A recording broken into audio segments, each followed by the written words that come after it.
the Lord God. In the time of Elijah, do you know what Elijah was? He was a man of power. He was a man that gathered the prophets of Baal. You know, when you study the Bible, picture it, read thoughts, read pictures, read images. The prophet of Baal, he was bold enough. Elijah said, gather all of them. Let's meet in Mount Carmel. What a contest. What an open confrontation. Let's meet. That was Elijah. Elijah was a man of action and power. Let us meet in Mount Carmel. Let us meet publicly. And let both of us call on our gods. The one that answers by fire, let him be God. The prophets of Baal said, we are ready. You know why? They were used to calling down fire. That was why when they were calling upon Baal, they cried from morning till night, nothing happened. They began to cut themselves. Because they could not believe that this thing they were doing normally. In fact, they were calling fire for fun. What they were doing normally, all of a sudden, this is public, they could not do anything. Because the real fire was around.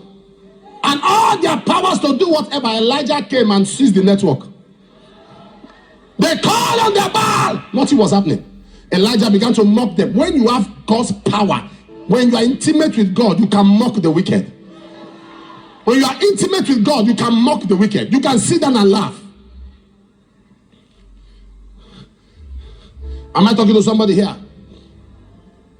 You can sit down when there's an intimacy. How many preachers can stand on the pulpit and tell you that if you know anybody that visits native doctor, tell them to check who I am? It takes a level of authenticity. I say, go there, tell those your people that still visit there, and some of you that visit there stylishly. To confirm, it is wizards and witches that know who a man of God is. Those are the ones that know who, because they have a third eye. They see what the natural eye cannot see. Open contest. He said, maybe your God traveled. He was joking with them because he was too sure of the God that he served. That was the kind of man Elijah was.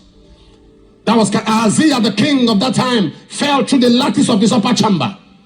And the man fell and had bruises. He had injury. He could not stand up from his bed. 2 Kings chapter 1. Could not stand up from his bed. And he went, told one of his servants. He said, go to Baal-zebub, the god of Ekron, and inquire of him if I will rise up and recover of this disease.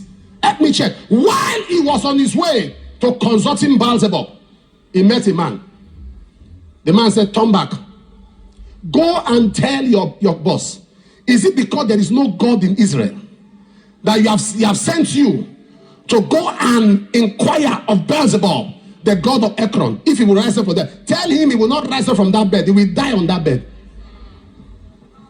And when the servants came, very annoying servant, there is no diplomacy. He told him raw. Or God, the man said, you will die. On the bed. He said, whose man? He said, one man. Describe him. And they describe him. He said, that's Elijah.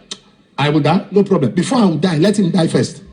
He sent 51 armed men, soldiers. By then, Elijah had gone to the mountain to pray. And the 51 men came and ordered him. Man of God. At least you acknowledge there's a man of God. Man of God, come down from the mountain. The king said we should bring you. Elijah said, no problem. If I be, instead of me to come down, let fire come down. And the Bible says fire came and consumed. Do you know what consume means? It didn't burn. When something is burnt, there are rubbles left. When something is consumed, it becomes chaff. This is literal fire, sir. Literal fire, roasted and suyarized, barbecued.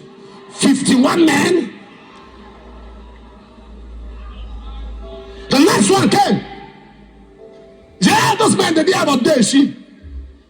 They didn't have audacious. Me, I have audacious. So he went there. He's a boo, eiba.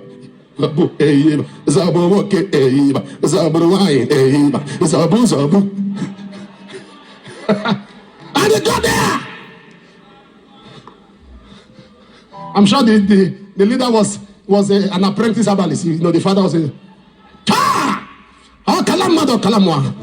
Hey! Hey!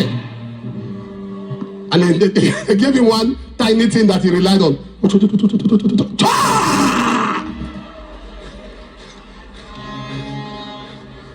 Man of God, man of God, come down. Elijah said, if I be, let every power be subject to the higher power. If I be a man of God, let fire come down. Bible says fire came down again. The third one, that man, very wise. He knew that in the military school, they didn't teach us how to fight people on the mountain. They didn't teach us how to handle fire. They taught us how to handle weapons. This one is fire matter. And we are not firefighters. This is not our department. When the guy came, the Bible said he went on his knees. Man of God, this is my own paraphrase. Man of God, I have 4 wives, 42 children. If you like, calm down. If you like, don't calm down. But they sent me to tell you to calm down. But you do what you... The Bible says an angel appeared to Elijah. Angel had to pacify. Look at it, verse 15. And the angel of the Lord said to Elijah, go down with him. Be not afraid of him. Angel had to talk to a mortal man. Say, this one have sense. Follow him. That's the kind of brutality. Some of you don't know. Now, the right word there should have been, his angel said to him. Because every believer has an angel. And every unbeliever has a demon. Many of you don't know something. Jesus, I just escaped this. When you hear somebody say, I was standing somewhere and something just told me to move. No, it was your angel that pushed you. Once you are born again, Hebrews 1:14, are they not ministering spirits sent forth to minister to them who shall become the heirs of salvation? Where is the Lord God of Elijah? Where is the Lord God of Elijah that brought down fire? And there is one boss in your office that won't let you rest. There's one arrogant strong man that is bragging and boasting. 102 men were roasted in a spot. Where is the Lord God? The truth is, the God of Elijah only responds to the Elijahs of God.